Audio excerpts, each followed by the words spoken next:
Hi, I'm so excited. I just went live with Eric Balance for the Resilience Mind podcast. We talked about everything from early stages of awakening to mediumship to heart frequency and how to show up in a state of serving with love. Thank you for having me.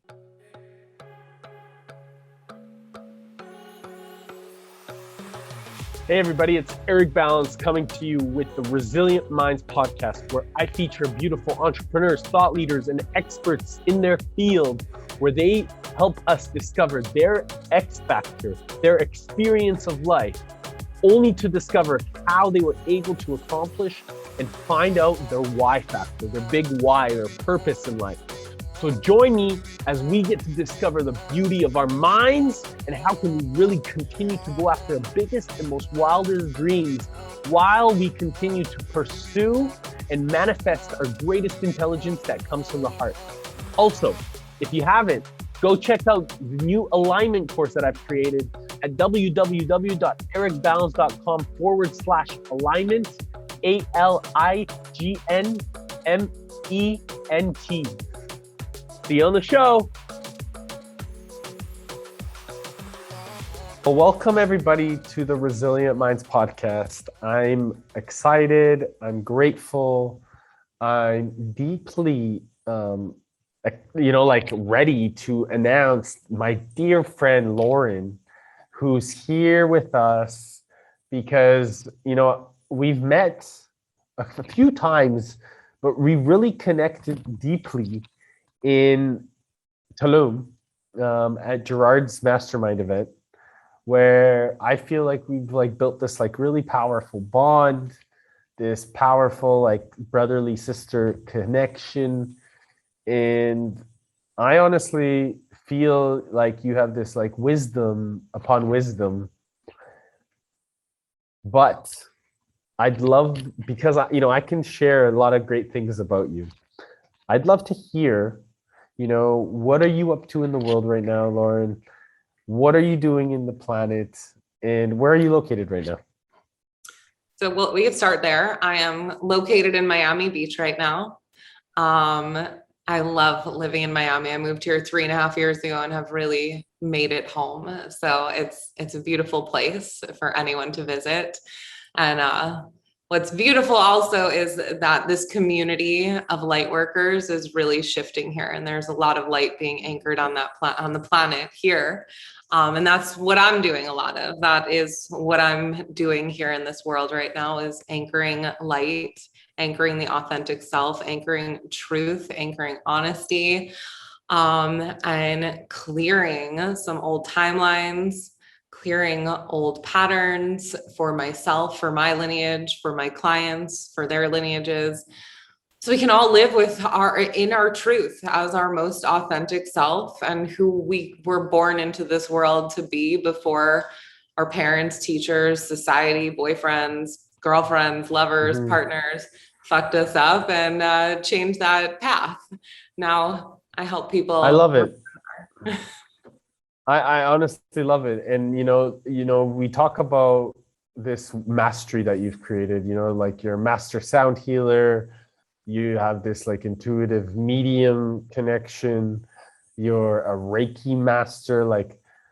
What does this bring to the people that you serve? Because I know that we can talk about NLP, hypnosis, all these different integrations.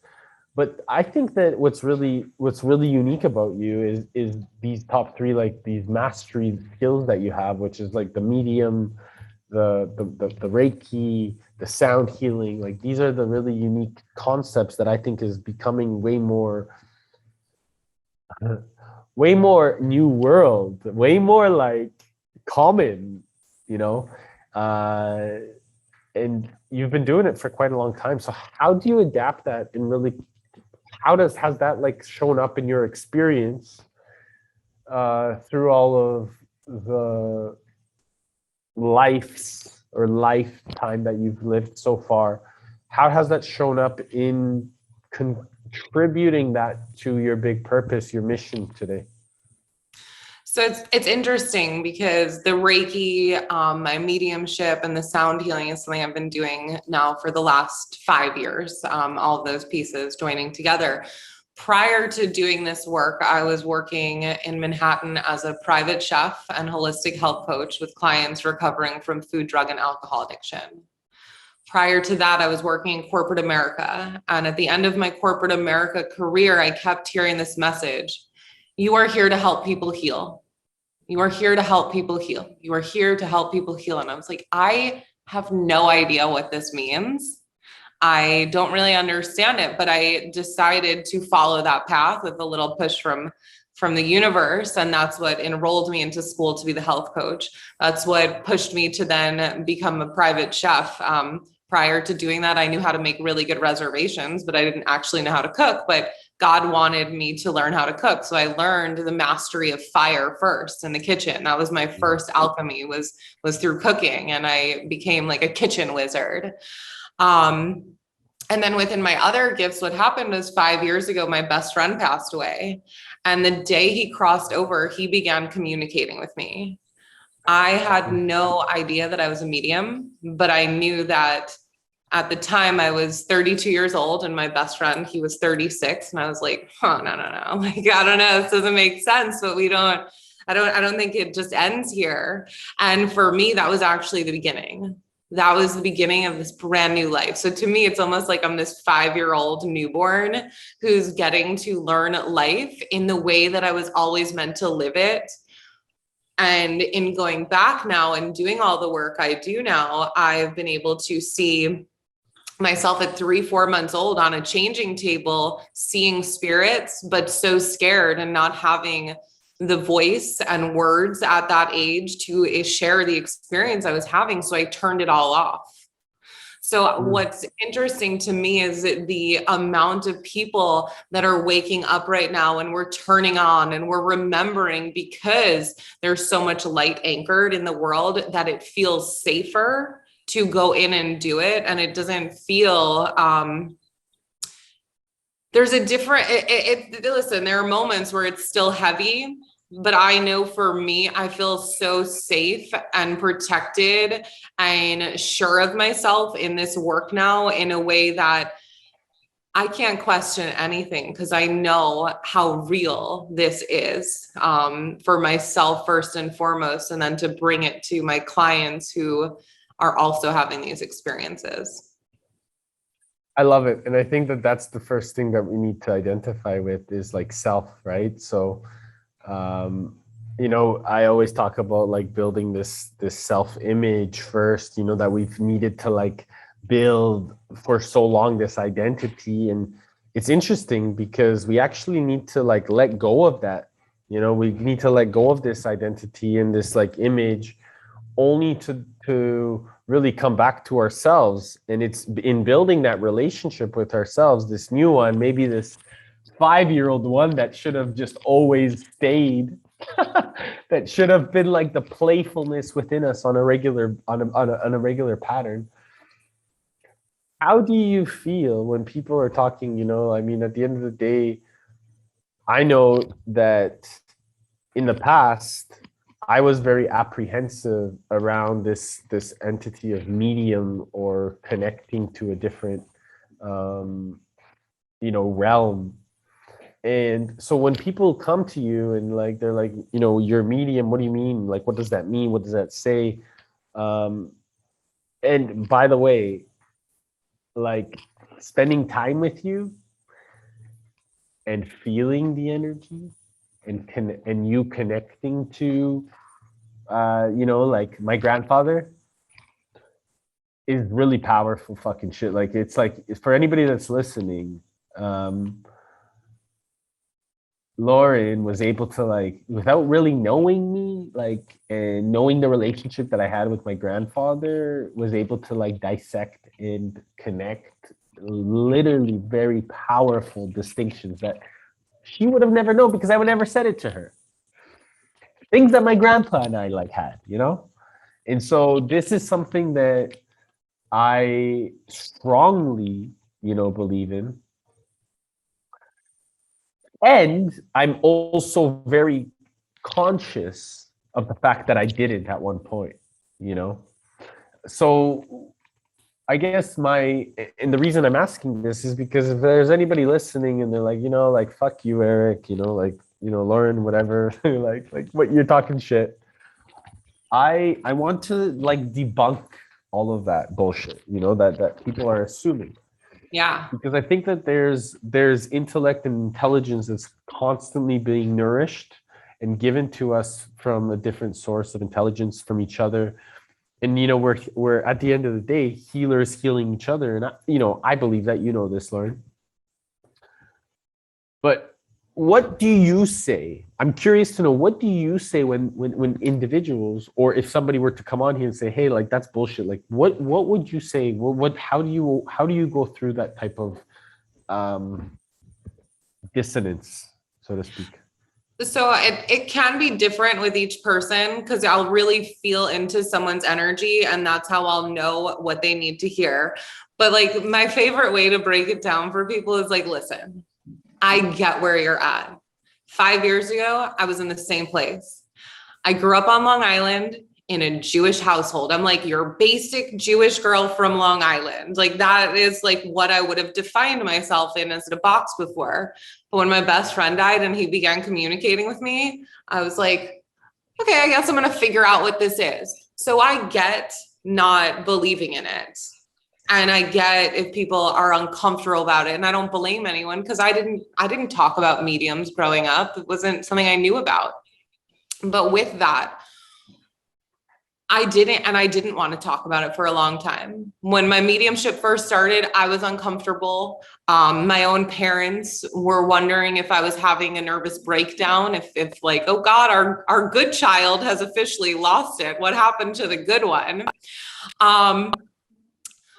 But I had a client session early on in my Reiki journey, and her stepfather came through to me, and I didn't know who it was at first, but I just shared with her the message, and it went something along the lines of, this message is coming through for you, and I feel really called to share it. And it's about the movie Finding Nemo, right? I'm just sharing a message that I'm receiving. And the next thing I know, my client is hysterical crying. And it turns out that was the last movie she had seen with her stepfather. It was something that was really important to them. And prior to his death, she had, she was a teenage girl, and she had been really nasty with him and had a lot of guilt. And through me sharing this with her, he was able to fully come through, and we were able to come to a place where she was able to have closure in the situation with her stepfather and move forward and release this guilt. And it was in that moment that I saw how powerful mediumship was, not in a sense of like, oh, I want to talk to someone I love, but the healing. And as you said before, when you're around it, the energy you feel. When I channel spirit, when I do this, I only ask for messages of the highest good to come through. So I only channel pure love and light. That's it. Nothing else will come through me. I have total and utter clear boundaries with the universe that I will not channel anything other than pure love and light energy. So to me, I believe mediumship is one of the most healing parts of the work that I do. While I don't advertise myself as a medium, I more call myself a channel, because I think that people can relate to that a little bit easier, because I'm a channel for the spirit world. I love it. And I think I agree with that. I mean, now there's something that I'd like to challenge you on, because channeling is something that I have learned from another master, that is like something that it maybe is being deconstructed with the language that we're using. Perhaps, do you think that this may be just wisdom that you hold that is being actually activated inside of you? I'm just curious. Yeah. Well, as soon as you said it, my body's like lighting up. It's like, yes. Of course. And there's definitely a part of me sometimes that downplays that a little bit, and allows myself to show up as I'm a channel, I'm here, I'm doing God's work because I am doing God's work. This is the work that I've been chosen to do in this lifetime. But yeah, this is so much wisdom and knowledge that is being reawakened and remembered within myself.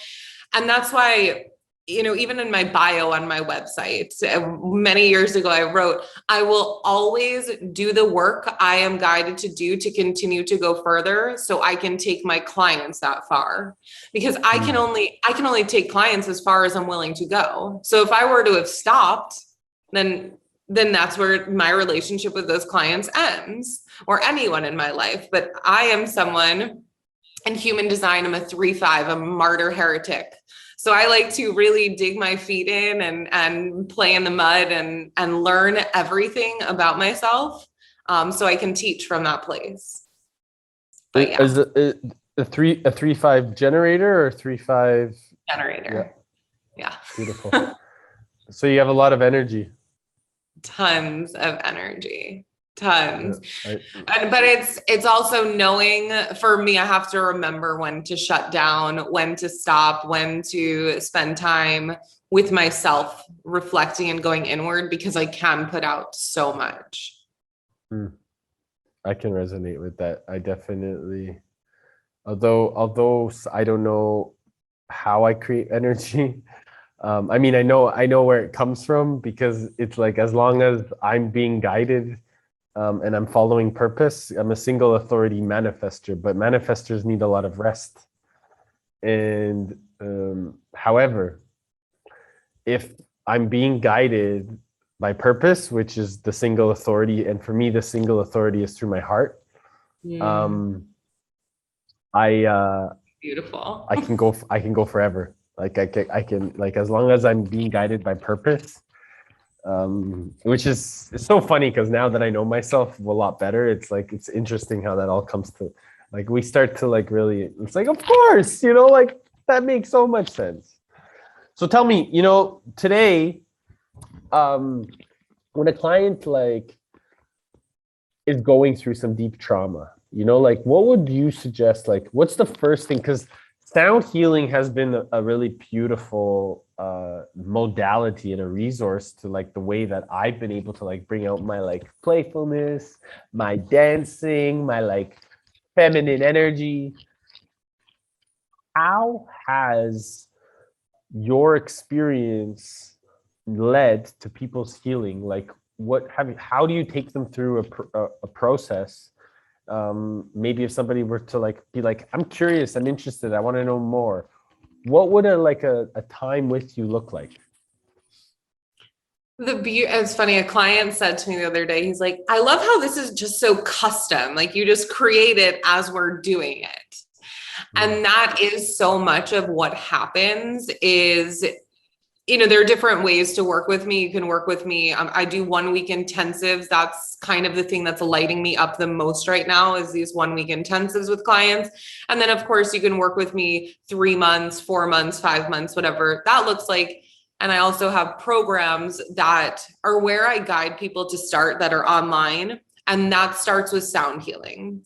So my belief is, if we start by clearing our energy centers, we can begin to hear ourselves. So that's where I created my first program that used to be a live program. It's called Glow Up Your Chakras.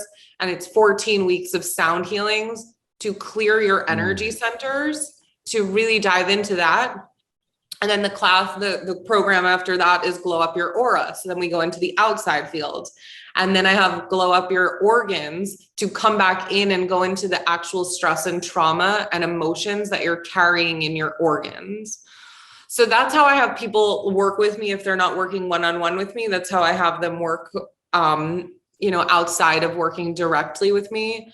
When it is one-on-one, no matter what format we're working in, we're going to take 2 hours to go through everything and anything currently going on in the present moment in your life, where you feel that you're restricting yourself, where you're maybe turning a blind eye, what patterns have come up, where are the same stories repeating, and, you know, create some intentions of where they want to go.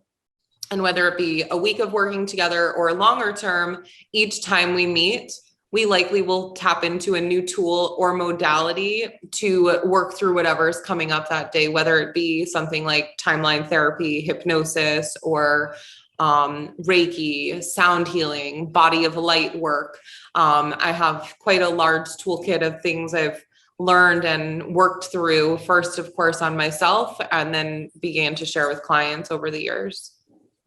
I love it. So I think that this is really cool. And I know you have a lot of like different offerings, and it's amazing because you've done this for obviously like the past 5 years and been doing it full time, correct? Yeah. So like I have some cool questions because I know that, myself included, it's like, how do I get into this like deep work and be able to like really like sustain myself and be actually like super fucking successful at it, like yourself, like you have been? There's two parts to this question, and because I know there's people out there that's saying, okay, like first of all, I want to know how to do this, and then there's second of all, like I want to learn from her. And so I want to learn how to do this, or I want to heal myself, and like we talked about the programs that are created, and how maybe that's what I'll ask first because I'm getting excited.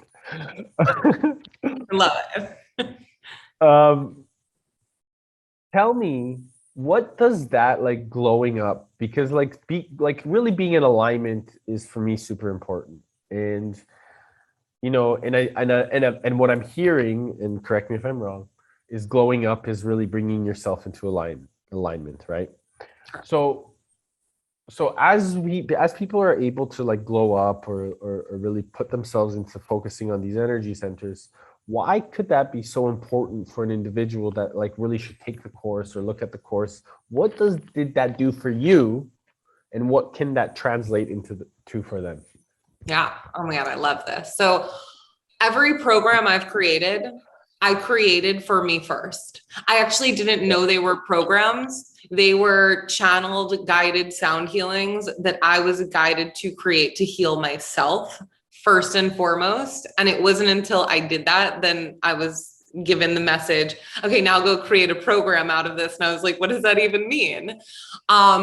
So with Glow Up Your Chakras, every energy center, every chakra is represented by something different. So even if you were to do only weeks 1 and 2, which is focused on the root chakra, healing the root chakra and activating the root chakra, we're going to dive into things with what is your relationship with your parents? What is their relationship with your ancestors? What did you maybe pick up from your lineage when you came in this lifetime? What is your relationship to substances and addictions? Because we hold substances and addictions in the root as well.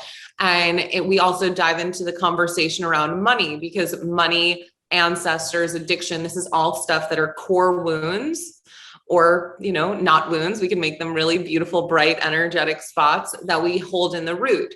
And then in weeks 3 and 4, we move into the sacral chakra. So where are you blocked? Is there sexual energy blocked? Is there creative energy blocked? Because those are two in the same situation. So we move into that in the sacral chakra, and then it keeps going. So then we move into the solar plexus. Where have you given your power away? Where can you call your power back from? When we move into the solar plexus, we also start talking about food a little bit more, relationship with food, intuitive eating. As a former chef, I bring a lot of that into the programs and remind people how to eat for their chakras, as opposed to eating to eat. How do you eat to fuel your energy centers?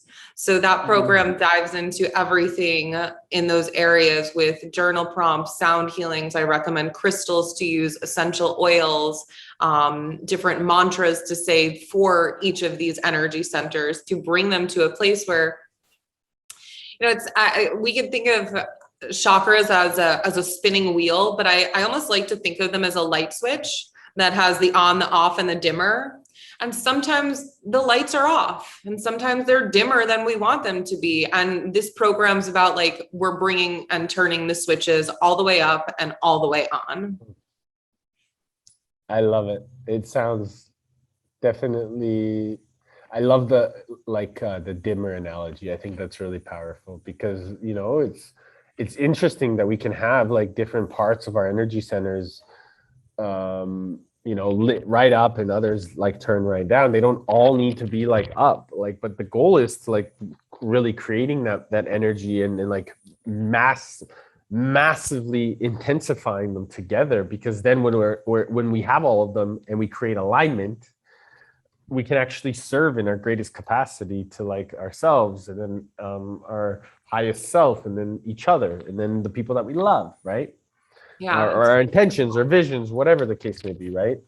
So going back now, because, and we had this conversation off air, which is fun, but like, there's been a lot of, and I know that there's a lot of people in the community, a lot of people that are listening to this podcast all the time, that they're like, I can't make money living as a healer, as a guide, as a teacher, as a mentor, as a coach, of like beautiful wisdom, and doing these like mystical, pop like experiences. And I even remember, like, I think that like last year when I like went on this like really deep journey, like into the jungles of South America, and been like fucking going deep as hell, people were like, Eric, like, what's happening to you? Like, you're getting really into the mystic, like, and I was like, because I'm finding a deeper side of myself, and I'm really enjoying it, and the best relationship that I can really have is with myself. And I remember like starting to talk and like really misunderstanding the way that I wanted to like starting to like show up.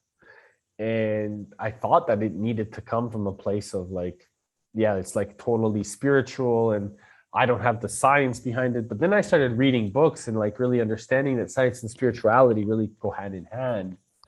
And really it all comes down about like taking all of this unique spiritual awareness and bringing it down to this third dimension and really communicating it in a powerful way so that people can hold that place. And in the essence, I remember saying, like, I remember telling you, like, fuck, I know that I can serve people, but like, how can I serve them? And then I came up with this like idea of compassionate leadership, and like now I'm really like, it's amazing what's happening.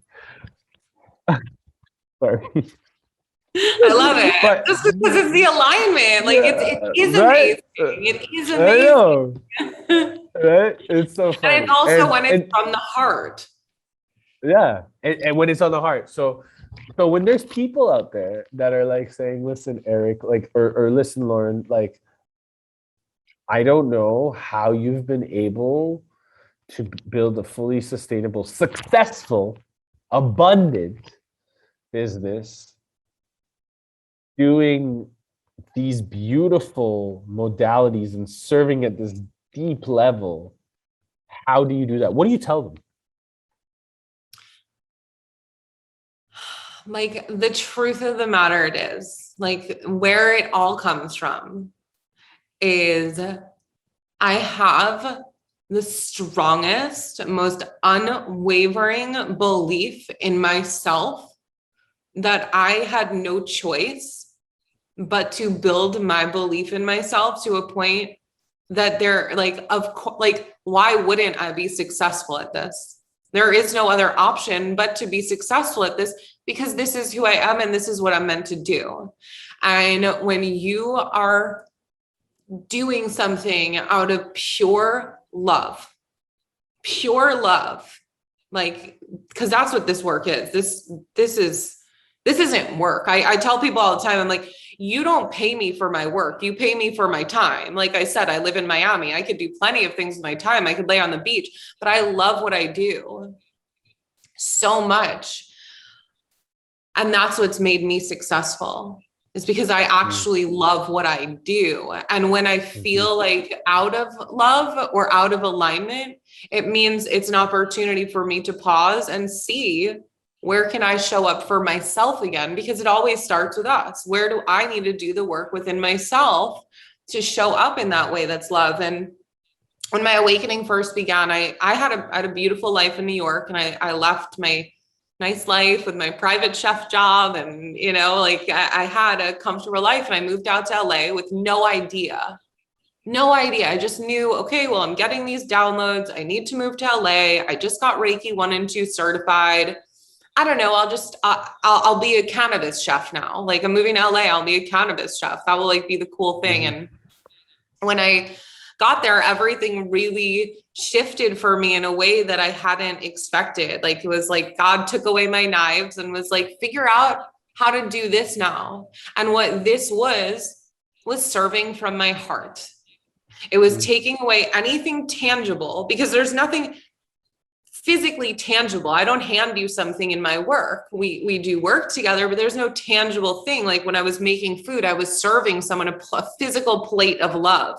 But now I had taken this plate away. But every day that I serve and I'm serving in love, I'm serving as my highest self, and God, the universe, source, however you want to put it, honors us for showing up as ourselves and doing the hard work. And the first few months that I was out in LA, I would journal every day. And every day I would sign off my journal entries 10 to 12 times as I was guided with, I am a powerful, prolific healer. I'm a powerful, prolific healer. I'm a powerful, prolific healer. I had no idea what this meant.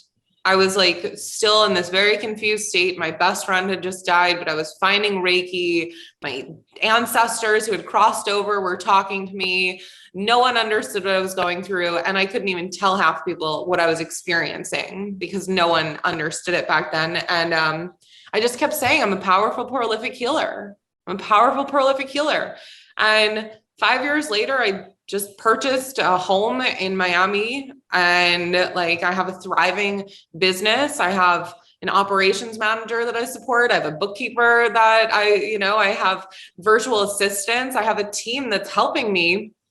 And it's because of my unwavering belief in myself. So I think it comes down to that. Like we can choose to be successful or we could choose to be unsuccessful. Don't worry about how to get there. All you have to do is believe in yourself and show up every day for the steps that are given to you. Because this didn't happen overnight. It took 5 years. If I had stopped at year 2, like, oh, well, this isn't going to work, then yeah, it wasn't going to work. I had many other careers that I was like, this like isn't that great. Maybe I'll like try the next one. But this for me, like I said, this isn't a career. This is my soul. This is my purpose. This is my work. And if that's what it is for you, nothing's going to stop you from showing up to do it. Even the fear of like, how am I going to pay my bills? I mean, figure it out. Exactly. And I did, whether it was that I worked for a company that left me with a few pounds of cannabis and I would trade the guy at the farmer's market in LA cannabis for food to eat for the week, or the month that I met this girl at like a women's circle and was like, hey, I like don't know how I'm going to pay my rent this month. Like, do you want to be my roommate? Because I was traveling and got a roommate in my 1-bedroom apartment for a month. And, I think those are the stories. My clients know them and I share them here and there, but like, they're not the ones that are out there as much, but like the struggle's fucking real to figure it out. It's not like an overnight thing, but that's the beauty. Like all of the stories that got me to here, like, I'm so thankful for it that. It really is the most beautiful part of it, is because the stories are the journey, or part of the journey. And I same place that I was up at earlier today, and I was sharing my story about like, these moments of struggle, of uncertainty. And it's these experiences, these moments of uncertainty that really, they are the fabric of who we become, right? It's the resilience that we create through our connectedness to our heart, and we amplify them with our minds. Yeah. And it's like, it's so powerful. It's so powerful because I think that we oftentimes, and I think that I'll speak on my behalf, and maybe people will resonate with this, that we forget about like our gift, that we can actually work and it can be fun. Yeah. Like your job can be like the thing that you desire most. It doesn't just needs to be like, you know, successful or famous athletes or musicians or talent. Like, you could be doing what you truly want to be doing and get paid for it. It's possible. Yeah, it really is.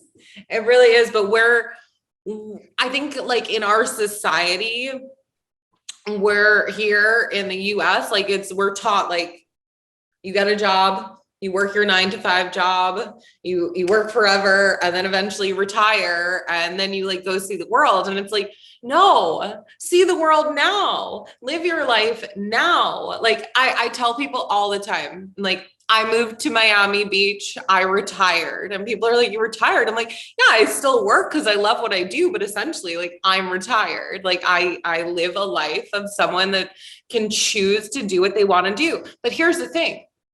Everyone has that choice if you can spend the time reprogramming yourself to actually believe that. Because for so long I thought, oh, I have to have my 9 to 5 job. I work in Manhattan. I'm going to, you know, I thought it had to be a certain thing. And now that I know that life doesn't have to be this box that I was shown, life is so expansive. Yeah. I mean, you know, I resonate with that like deeply. Like, yeah, I mean, I should take a little note from you with all the trips you're on. No, like my life is this planet, you know. So I really resonate with you, and I think that you know, having this activation of being able to just like go get up and go, and like not having anything behind is like is what our soul truly wants, is what our like spirit really wants, is what it needs, what it desires. And I love that you know, you have this like frequency where you're like, yeah, like I'm gonna go and I'm gonna go do this and I'm gonna go do that. You know, we've met in Tulum, you've done a number of different trips, you know, recently that I've just been watching and observing.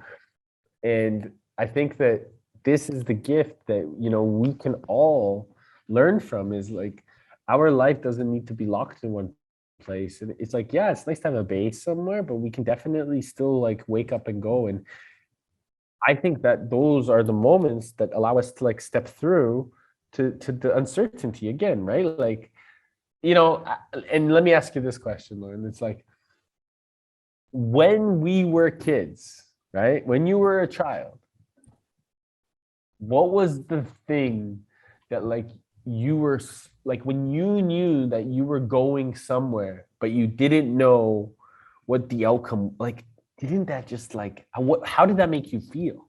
You know?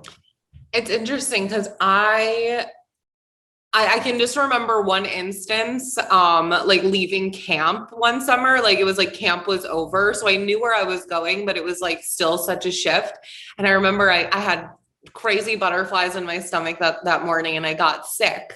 And it was because I would get so anxious at a young age over like something shifting, that like it brought up so much fear inside of me that I didn't understand back then. And now as an adult, I've actually been able to understand that fear and anxiety is healthy when in like a control, like when you can understand what's happening, like, hey, you're gonna be okay. And like talking to myself, like, you're gonna be okay. We're going on a journey.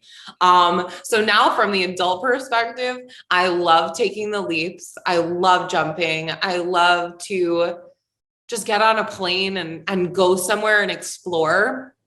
And I have to say, I think one of the most important lessons that's been coming up a lot for me, like even in client sessions, is this reminder that I'm no one's guru. Like my first program I ever created was The Guru in You. That was like Glow Up Your Chakra's original name, because I'm not somebody's guru. I don't want people to work with me for an eternity. I don't want you to think that I only have the answers, because the answers are inside of us. Do coaches help? Of course, we help move quantum leaps. We help see things that maybe we're ignoring, right? But my greatest teacher for the early part of my awakening was being alone somewhere I'd never been before, and walking streets and noticing signs, noticing artwork, noticing numbers, noticing letters, noticing patterns, noticing people's initials, noticing faces that looked similar. because all of it it all is part of our soul and a mirror of what's inside of us. And I think to me, that's the most fun part is being in the game. When you get on that plane and go explore somewhere, it's like, I think of it as like Clue or Guess Who. It's like, oh my God, like what's going to happen at this next spot of the adventure? I love that. And I think that that's the excited part that I was referring to, is like, where's that next spot? But I'm curious to know, because you said something that, like, how old were you when you had this anxiety, this like moment of like, I want to say I was probably like 9 that summer. Do you feel like that was something that may have been developed inside of you over the course? Because, we know at the age of 7 that our ego and our like limitation of like separation was created. So I'm just curious to know. Yeah, for sure. Something created because, for sure. Because I think that, like, if you go back even further, let's go to a different like point, like before that 7. And I'm curious to know if you had a moment of like, fuck it, I don't care where I'm going, I'm excited. Like, I'm like ready to like pack all my shit up, jump on mom and dad and say like, let's go, I'm really curious if you've had any of those moments, because for me, they're very prominent. I can't tell you one that I could think of. No. Okay. No. No, of course, like now I'm like running timeline therapy in my head. Like I'm like running the program. Like, what do I need to know? What needs to be cleared? But it's interesting because something I've been working on for a little over the last year is remembering ages 1 through 7 more. I have a lot of pictures of my childhood, so I remember things through photos. So I've been working on, okay, let me release what I think I know from this photo or the stories I've been told to try to remember. And that's where finally, just like 3 months ago, this memory came up of me being on a changing table, seeing spirits at 3 months old came from, and this fear that I had around it. So I think I grew up unknowingly, while I had super happy childhood, amazing relationship with my family, my parents, there's some sort of anxiety and fear that I had underlying within myself because I didn't know how to express like what I was feeling in terms of my gifts and my mediumship. So a lot of it, I think, got bottled up in the ways of like anxiety and fear and scared because it was so unknown. So I think what's coming up for me now as we therapize it is that the emotions got entangled with like this feeling of anxiety because I don't know what this is. And then that feeling of like anxiety, happiness, and anxiety, excitement. Do you see what I mean there? And so do you believe that from the moment you were 1 to 7 or 0 to 7, that you actually were in this place of like true disconnection or connection in a place where you felt like you were worried because you had fear already created in your heart or your mind? I'm just trying to get some clarity because I'm curious. This is really powerful stuff for me. Yeah, I'm just gonna like ask myself. I know some of my fear comes from previous lifetimes. It's not only what was created from 1 to 7, it's stuff that I stepped into this lifetime with. A lot of work I've actually been doing the last few weeks. I've been clearing some really heavy lifetimes that no longer serve me, that I needed to get down further within myself to be able to even see these for the first time. So I do think some of that has to do with the fear that I had, even at a young age. I remember like, and so many kids, like I didn't want to be ever left in the basement last with the lights off. Like I would scream running up the stairs if someone left me in the basement with the lights off, because I needed people to know I was there. I didn't want anyone to forget. So there's like all these weird fear things that I have. I want to, I love it though, because I think that that's like a scaredy cat type of fear. So my thought is like, I really truly believe, and it's like, there's this moment when we're kids that we want to be playful, and we bring out this like unique curiosity, right? That there is no giving up, right? There is no like, I don't care how many times I fall down the stairs, I'm gonna get back up. You know, like I may break my nose, I may break my jaw, and I'm gonna cry so many times, but I'm still gonna go down the stairs and I'm gonna still try to get back up. Like it doesn't matter.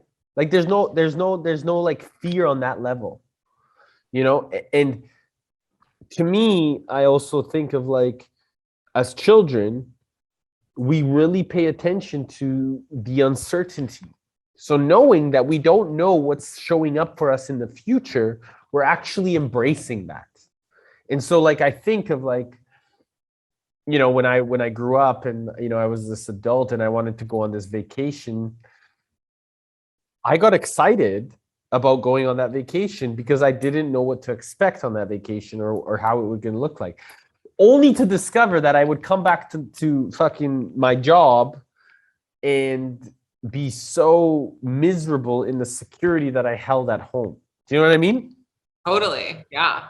So what I'm trying to decipher here is like, how or if you've experienced these moments of like, no, like, I don't care. I'm not like, and what I'm hearing is that although today you may even say like, oh, maybe there were fear, but maybe you were more curious when you were 3-4 months looking at these fucking spirits and saying like, wow, this is the coolest thing. I didn't know, like, how do I deal with this? Like, is that anxiety or is that excitement? Is my curiosity.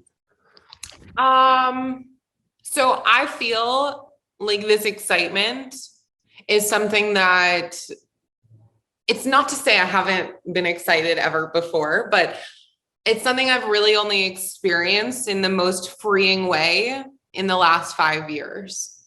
Like that playful excitement of the unknown and like getting on a plane and experiencing is something I've only been experiencing the last 5 years.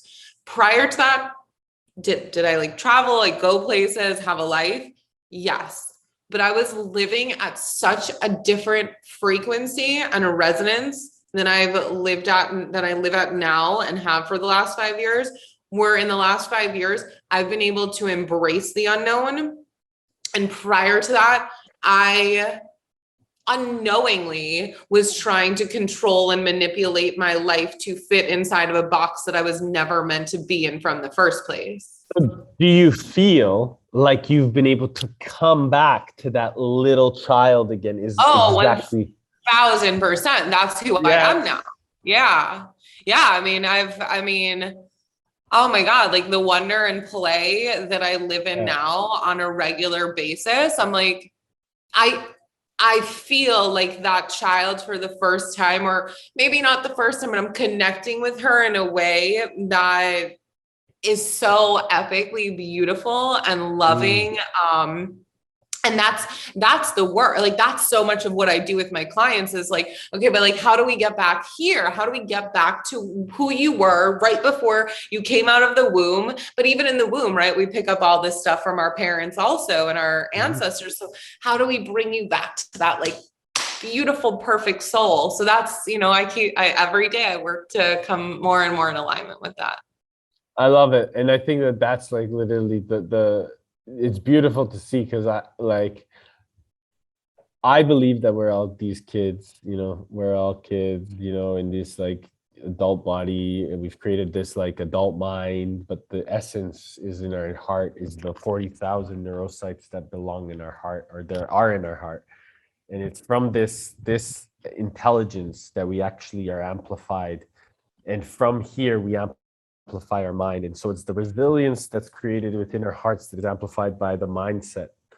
But we need to focus on heart set. So honestly, thank you. Like, thank you for your wisdom, your grace, your beauty.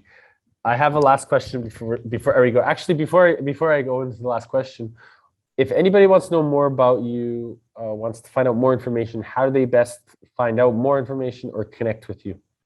You can connect with me on Instagram or my website. Both are Lauren Courtney Heals or laurencourtneyheals.com. Beautiful. Super easy. Thank you so much. And last question, if you had 3 days left to live, what would you do? Oh, if I had 3 days left to live.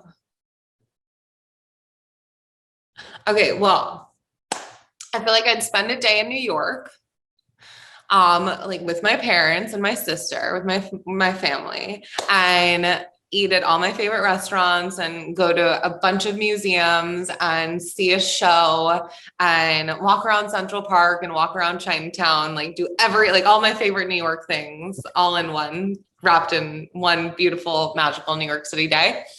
Then I'd be a little tired from day one. So I would fly over to LA, my second city that I lived in, that was home. And honestly, I would like go to the beach with like a beautiful fucking like joint and chill on the beach for a few hours. Maybe like sit with some other plant medicine. For 2 years, I was sober from plant medicine, and it's been invited back into my life recently. So I feel like that would be the place to go honor that in my last days.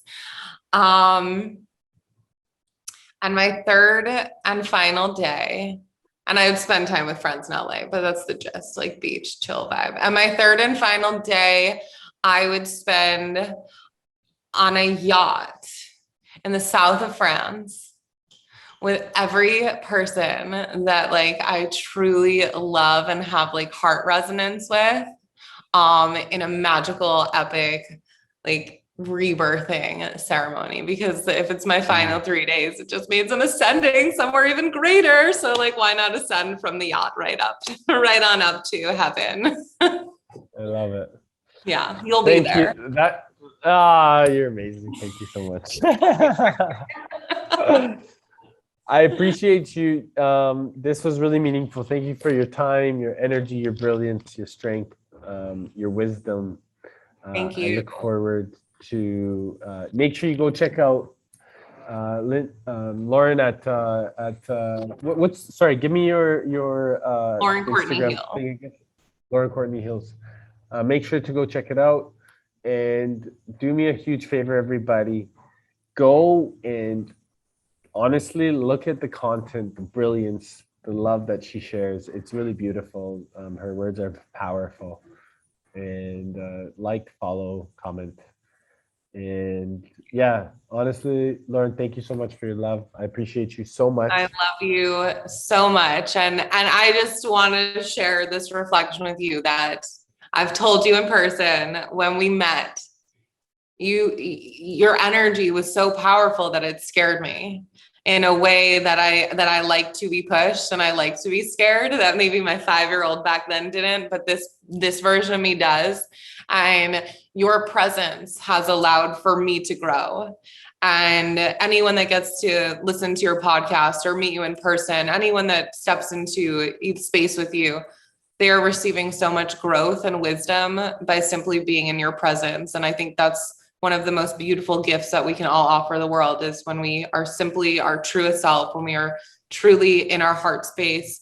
The gifts that we show people are so powerful, and we can choose to look in the mirror or we can choose to run away, and there's no fault in either direction. But I want to thank you for being a mirror that I was able to look in this last year and really have some powerful growth in ways that I didn't even know would show up for me. So thank you.